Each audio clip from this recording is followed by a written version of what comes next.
So what's up sa inyo mga kaleche, for today's video nga ay nag-deliver tayo ng ating paninda dito sa ating suki at idol na si Mr. Bingbet Seedlings.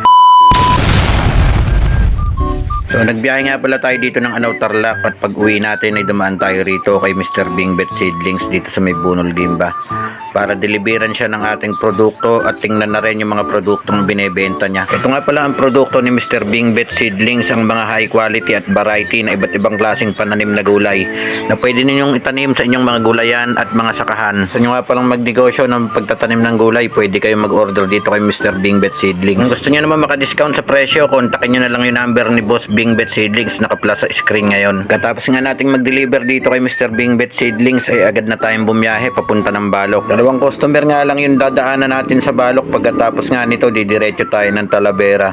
At pagdating nga natin dito sa may Talavera, andito na tayo sa may Macma Steel and Roofing Materials. Umorder nga pala uli sa atin ng isang solid nating follower dito ng 2 kilong tambakol. Ito nga pala siya ang machot pogi nating idol na si Jonel Espiritu na solid follower natin. Kinuha na nga rin ni Madam na mahihiyain sa camera yung natitirang huling tambakol, kaya nakaubos na ako rito. Pagkatapos ko nga mag-deliver ay dumaan muna ako rito sa mga solid nating follower at mga poging welder dito sa may Alvin Orena Welding Shop. Lagi nga rin silang bumibili ng mga paninda nating isdang dagat at hipon ting dumadaan tayo dito.